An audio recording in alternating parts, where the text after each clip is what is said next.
तो बेटा कल हमने पढ़ा था पहले चैप्टर में कि लट लकार और लृट लकार क्या होता है ना। लट लकार मतलब वर्तमान काल और लृट लकार भविष्य काल, है ना। और आज हम पढ़ेंगे द्वितीय पाठ है लंग लकार है, जिसमें कि लंग लकार अर्थात भूतकाल, भूतकाल की बात करेंगे। भूतकाल माने पास्ट टेंस, है ना।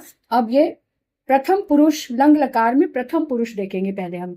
कल हमने तीनों प्रथम पुरुष, मध्यम पुरुष और उत्तम पुरुष तीनों को देखा था लट लकार और लृट लकार में, है ना। तो आज वाले चैप्टर में यानी सेकंड चैप्टर में हम लंग लकार में प्रथम पुरुष के बारे में ज्यादा पढ़ेंगे। तो देखते हैं कि प्रथम पुरुष में क्या कहा हुआ है। लंग लकार का प्रयोग भूतकाल के लिए किया जाता है, कि लंग लकार का प्रयोग भूतकाल अर्थात पास्ट टेंस के लिए किया जाता है। और आपकी पुस्तक बता रही है कि लंग लकार प्रथम पुरुष के लिए धातु में लगने वाले प्रत्यय इस तरह से हैं। और पहली बात तो ये समझ लो कि प्रत्यय क्या होता है ना। प्रत्यय पता है क्या होता है? लास्ट टाइम भी आपको बताया था। जो किसी शब्द के पीछे लगते हैं। हाँ, आप सही कह रहे हो, लेकिन कंफर्म नहीं हो, है ना। तो जो प्रत्यय है वो पीछे ही लगता है और उपसर्ग पहले लगता है। तो प्रत्यय वो होते हैं जो धातु, जो भी है धातु यानी क्रिया है, उसके पीछे कभी ती लग जाता है, कभी तहा लग जाता है, कभी अंति लग जाता है, इनको प्रत्यय बोलते हैं। ठीक है। और प्रथम पुरुष जो धातु है वो पठ धातु है ना। पठ धातु ले लो या फिर जो भी धातु है, खास धातु, लिख धातु, कोई भी धातु हो सकती है, लेकिन उसके वचन के अनुसार और उसके पुरुष के अनुसार जो प्रत्यय होता है वो चेंज हो जाता है।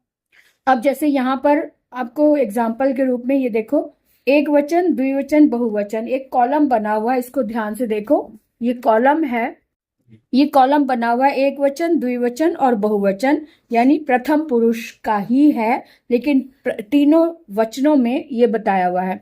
क्या बताया हुआ है? अ प्लस धातु और अत, यानी कि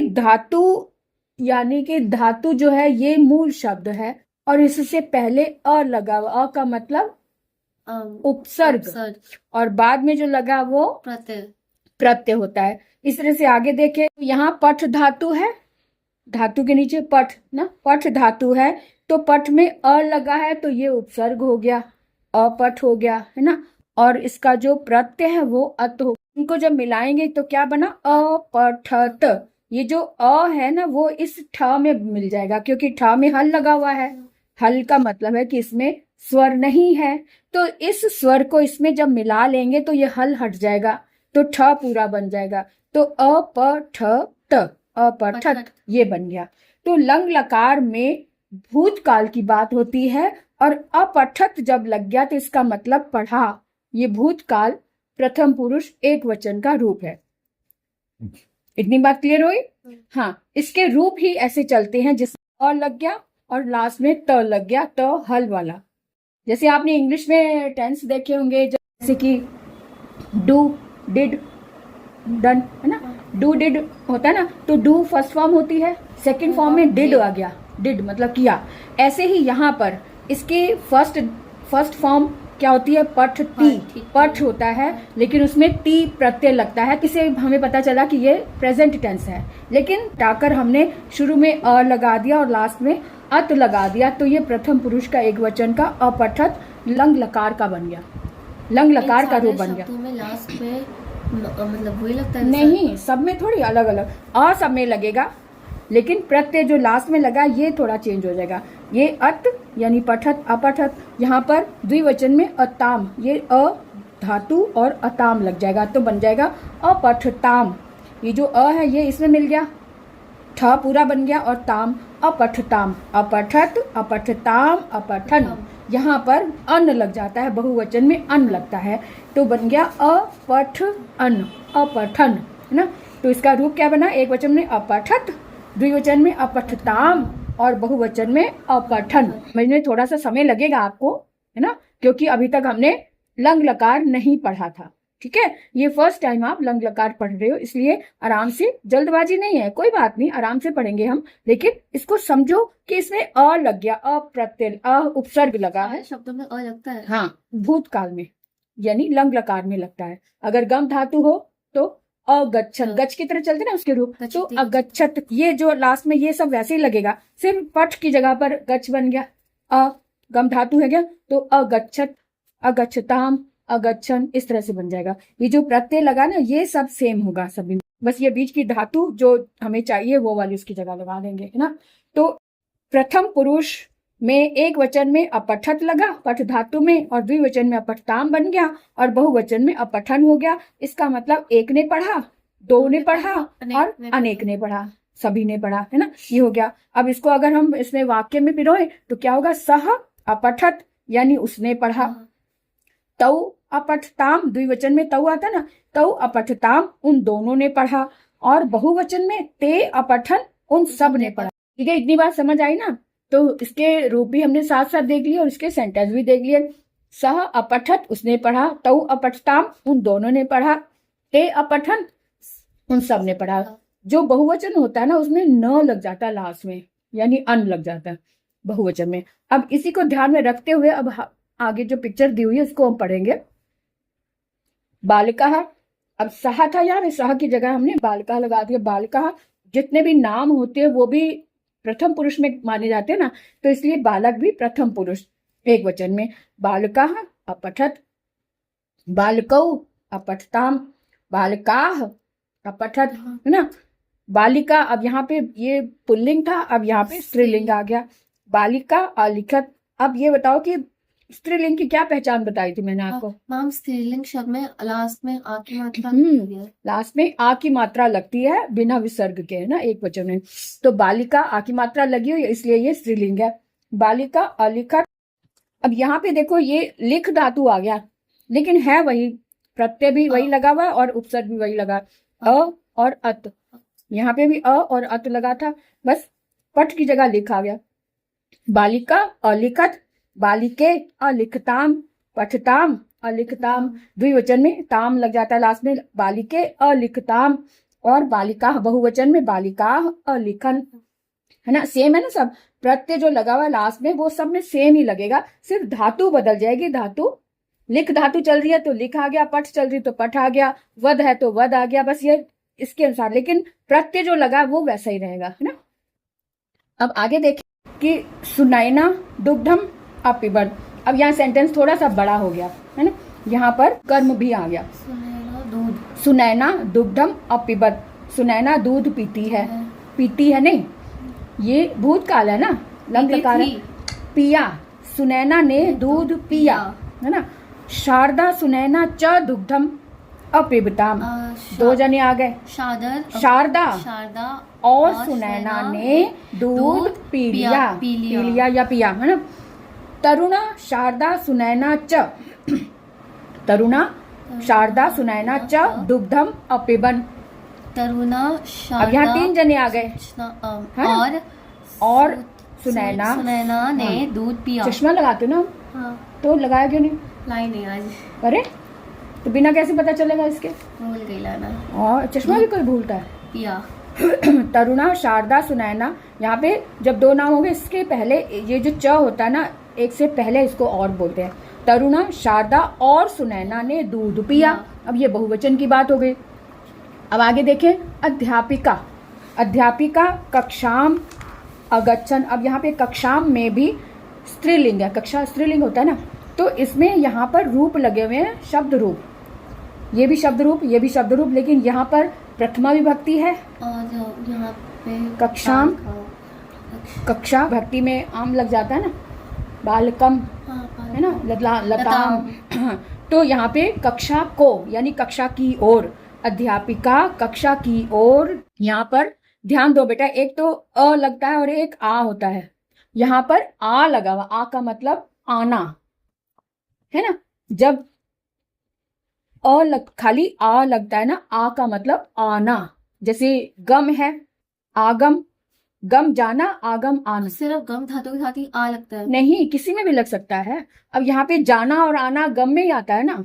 अब पढ़ने में तो पढ़ना और पढ़ाना हो जाता है ना, वो चीज अलग हो जाती है। यहाँ पे जाना और आना वाली बात हो जाती है, इसलिए यहाँ पे जाना यानी गम और आ लग गया, बड़ा आ लग गया तो आगम यानी आना। तो अध्यापिका कक्षा की ओर या कक्षा की ओर या कक्षा को आ रही है। की ओर आता है ना, जैसे हम टू लगाते हैं, I am going to my class, तो वो जो टू होता है ना वो को हर जगह जचता नहीं है, यहाँ पे की ओर, कक्षा की तरफ आ रहे हैं या की ओर आई, या क्या कहेंगे, अध्यापिका कक्षा की ओर आई। यहाँ पे 2 अध्यापिकाएं कक्षा की ओर आई, है ना। यहाँ पे सभी कक्षाएं छात्रों के साथ, छात्रई यानी छात्रों के साथ आई, है ना। सभी अध्यापिकाएं छात्राओं के साथ आई। अब यहाँ पे छात्रई जो है ना, छात्रई 3 जो बड़ी ए की मात्रा और विसर्ग होता है वो किसमें होता है? क्या? बालकई रूप किसमें आता था? बालकई। बालकई, एक मिनट, बालका बालका बालका बालका बालका बालका बालकी बालकी बालकी फिर बालकिस्से बालकई बालका नाम। बालकई किसमें नहीं आता? हाँ, अरे किसी में नहीं आता। बालकस्से बालकई बालका नाम। इतनी दूर नहीं जाओ, शुरू में ये बेटा, थर्ड तृतीय विभक्ति बहुवचन में। बालकेन, बालकेन, बालकाभ्याम, बालकई, कई, बालकई, है ना। तो तृतीय विभक्ति बहुवचन में बालकई होता है, तो यानी पुल्लिंग में। अब यहाँ पे भी छात्र ही आ रहा है, तो यहाँ अध्यापिकाएं छात्रों के साथ आई, है ना, ये बात हो गई ना। अब आगे, अर्जुनः धनुर्धरः आसीत्। अब यहाँ पे आसीत जो है ना, ये भी लंग लकार है, लेकिन अस धातु, ये अस धातु है, अस धातु का आसीत हो जाता है। आसीत का मतलब था। आसीत, आस्ताम, आसन, ये रूप हमें याद करने होंगे, आसीत, आस्ताम और आसन। तो अर्जुन धनुर्धर था, यानी धनुर्विद्या जानने वाला था। धनुर्धर मतलब धनुष धारण करने वाला, धर का मतलब धारण करना। तो अर्जुन धनुष को धारण करने वाला था, या फिर अगर धनुष इतना लंबा ना कह के हम कहें कि अर्जुन एक धनुर्धर था, धनुर्धर था, है ना। इसको इस तरह से भी कह सकते हैं। और अगर हम कहें कि धनुर्धर का मतलब क्या होता है, तो हम कहेंगे अर्जुन धनुष को धारण करने वाला था। उसके बाद लव कुश च भ्रातरौ आस्ताम। लव और कुश भ्रातरौ में द्विवचन है, तो दोनों भाई थे, आस्ताम थे, आसीत, आस्ताम थे, है ना। पांडवा पंच आसन, इसको हम कहेंगे पांडव 5 थे, आसन बहुवचन हो गया, 5 थे, ठीक है। उसके बाद यहाँ पर छात्रा पाठम अस्मरत। स्मृ धातु थे ना, स्मृ का मतलब याद करना। स्त्रीलिंग शब्द है, पुल्लिंग? ये धातु है बेटा, धातु में स्त्रीलिंग पुल्लिंग नहीं होता, क्रिया, धातु मतलब क्रिया, स्मृ मतलब याद करना, पुल्लिंग थोड़ी होता है, वो तो क्रिया है। तो यहाँ पे अस्मरत मतलब याद कर। तो छात्र ने पाठ याद किया, छात्र ने पाठ को याद किया। देखो, छात्रौ पाठम अस्मरताम, 2 छात्रों ने पाठ को याद किया। सभी छात्रों ने, अब यहाँ बहुवचन आ गया, छात्राः पाठम अस्मरन्, सभी छात्रों ने पाठ को याद किया। अब यहाँ पे पाठ तो एक ही है, पाठ को याद कर रहे हैं ना, तो इसलिए पाठम में कोई वचन चेंज नहीं हो रहा, यहाँ पर एक वचन ही है। एक छात्र ने पाठ को याद किया, 2 छात्रों ने पाठ को याद किया, सभी छात्रों ने पाठ को याद किया। समझ आ रहा है? ये भी ध्यान रखना होता है। अगर आपको संस्कृत हिंदी से संस्कृत बनाने को आए, तो पाठों को नहीं, उसमें भी आप, पाठ तो एक ही है, एक पाठ को सभी छात्र पढ़ रहे हैं, तो पाठ में एक वचन है, तो एक वचन का ही आप ध्यान रखेंगे, ठीक है। अब यहाँ नीचे लाइन में कह रहे हैं कि सैनिका देशम आरक्षत। एक सैनिक एक वचन है, सैनिक देश की रक्षा करता है। अब रक्षा वाला वो लगता है, रक्ष धातु जहां होता है वहां पर द्वितीय विभक्ति लगती है, इसलिए सैनिक देश की रक्षा करता है, या हम दूसरे शब्दों में कहें सैनिक देश को बचाता है, बचाने के लिए बात ही ना, रक्षा करता है। तो सैनिक देश को बचाता है या देश की रक्षा करता है। सैनिकौ देशम आरक्षताम, 2 सैनिक देश की रक्षा करते हैं, लेकिन देश तो एक ही है ना, तो देशम में एक वचन ही लगा हुआ है, तो 2 सैनिक देश की रक्षा करते हैं, है ना। उसके बाद सैनिकाः देशम आरक्षण, सभी सैनिक देश की रक्षा करते हैं। क्लियर होगी ना बात? तो ये ध्यान रखना जरूरी है कि जहां पर हमारा सब्जेक्ट यानी कर्ता अगर एक वचन है, तो उसका जो कर्म है वो जरूरी नहीं कि वो भी चेंज होगा, वो एक ही। अगर यहाँ द्विवचन है तो यहाँ पर वो एक वचन ही रहेगा, इस बात का ध्यान रखना। अच्छा, अब आगे ये छोटा सा पैराग्राफ है, इसको हम पढ़ ले। 6 में भी, हाँ। ये सेम चैप्टर नहीं, ये पैराग्राफ। अच्छा, बिल्कुल ऐसा ही। अच्छा चलो, लास्ट में मम परिवार था ना, इसके जब की बेटी का था। अच्छा, तो उसने दे दिया, ओके। अब ये पैराग्राफ हम पढ़ेंगे। सह अकुलः अस्ति वह अकुल है। अकुल मतलब नाम है किसी का। सह अकुलः अस्ति, सह मम अनुजः अस्ति, मम मैंने मेरा, वह मेरा, अनुज मतलब छोटा भाई है, अस्ति मैंने है, वह मेरा छोटा भाई है। ह्यः अकुलस्य जन्म दिवसः आसीत्, उसका आज जन्मदिन है। आज कैसे होगा, ये आसीत भी लगा हुआ। और देखो कल, कल वाले पाठ में हमने श्वः पढ़ा था। श्वः का मतलब आने वाला कल, और ह्यः का मतलब होता है बीता हुआ कल। आने वाला मतलब आने वाले कल, तो क्या सेंटेंस होगा इसका? मैंने कहा ह्यः का मतलब बीता हुआ कल, जैसे यस्टरडे होता है और टुमारो होता है, तो श्व टुमारो होता है और ह्यः यस्टरडे होता है। तो यस्टरडे मतलब कल का समय बीत चुका है, तो क्या कहेंगे, कल अकुल का जन्मदिन था। आसीत है ना, था, तो क्या कल अकुल का जन्मदिन था। उसके बाद सायकाले तस्य अनेकानि मित्राणि गृहम् आगच्छन्, सायकाल में यानी शाम के समय में, तस्य मैंने उसके, षष्ठी भक्ति लगी ना, तस्य सायकाल में उसके अनेकानि मित्राणि, अनेक मित्र घर की ओर आए, यानी घर, हाँ घर की ओर आए। तानि सर्वाणि अकुलाय उपहारान अपि अनयन, तानि सर्वाणि वे सभी, अकुल के लिए उपहारों को भी लाए। अब यहाँ पे उपहारान लगा हुआ है, बालकान को भी लाए, अपी लगा हुआ है ना, अपी का मतलब भी, उपहारान, बालकान क्या मतलब हुआ, बालकान किसमें था? बालकान चतुर्थी विभक्ति, चतुर्थी कहाँ से आ गई बेटा, बालकम,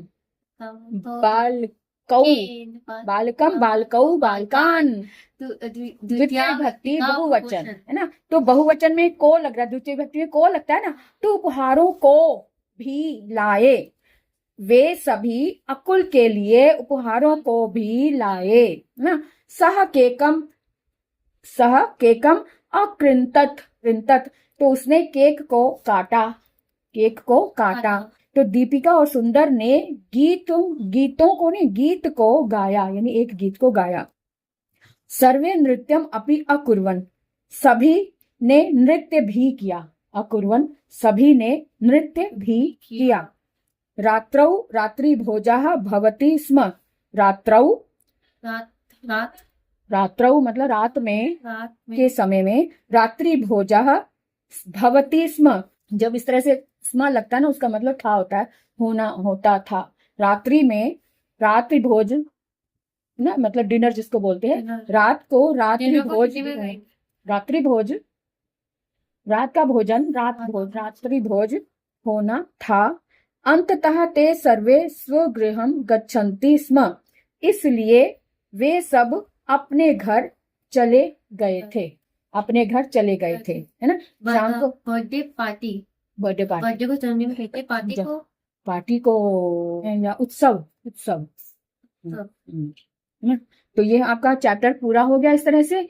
तो जो इसमें विशेष बात है वो भी देख लें कि विशेष क्या कहा गया है। इसमें विशेष ये बताया है कि लट लकार के धातु रूप में स्म लगाने पर लंग लकार का अर्थ हो जाता है। अभी हमने इसमें पढ़ा था ना, ये स्म, इसका मतलब ये जब किसी लट लकार की धातु के साथ में स्म लग जाता है तो उसका अर्थ लंग लकार का भूतकाल का हो जाता है। तो हमने अभी बताया ना, रात्रि भोज भी होना था, तो यहाँ पे स्म का मतलब था लगाएंगे। अब यहाँ पे विशेष भी बता दिया, यही भी समझ आ गया कि स्म क्यों लगा। स्म लगाने पर लंग लकार का अर्थ देता है, जैसे सह पठती है ना, सह पठती है तो वह पढ़ता है, इसका मतलब वह पढ़ता है। लेकिन अगर इसको हम इस तरह से कहें कि वह पढ़ रहा है, इसका तो अर्थ ये हो गया। लेकिन अगर हम कहें लट लकार के साथ में सह पठती स्म अगर कहें, तब ये बन जाएगा वह पढ़ रहा था। ठीक है, ये बात छोटी छोटी सी बातें हैं, ध्यान रखने वाली है। स्म लग गया, अगर लट लकार के धातु में स्म लग गया तो वो पास्ट टेंस का बन जाता है, लंग लकार का बन जाता है, था बन जाता है, तो ये लंग लकार का बन गया, है ना। उसके बाद देखो, लंग लकार प्रथम पुरुष एक वचन में अपठत व मध्यम पुरुष बहुवचन में अपठत में ध्यान रखो, है बोलने में अपठत आ रहा है, लेकिन एक वचन में हल लगता है और बहुवचन में हल नहीं लगता है, अक्षर वही है, में केवल हलंत का ही भेद होता है। ठीक है, अब जैसे सह अपठत और यूयम अपठत, सह अपठत, सह एक वचन है ना, और यहाँ यूयम में मध्यम पुरुष का बहुवचन है, लेकिन इसके साथ भी अपठत आया है, लेकिन यहाँ पर हल नहीं लगा, यहाँ पर हल लगा है, ये बात आपने ध्यान रखनी है। अब आज आपने क्या करना है कि पठ धातु के लंग लकार के रूप आपको याद करने हैं। कैसे? अब कैसे, आपकी पुस्तक में पीछे दिए होते हैं। अगर नहीं दिए तो क्यों नहीं दिए हैं? मतलब ही नहीं है दिए होंगे तो। ये देखो धातु रूप पीछे है, ये है ना। हाँ, तो इसमें पठ धातु नहीं है, लेकिन आप इसी से खाद से बना सकते हो। रूप तो वैसे ही लगते हैं। में चलेंगे। हाँ, तो जैसे खाद है उसकी जगह पठ लगा दो।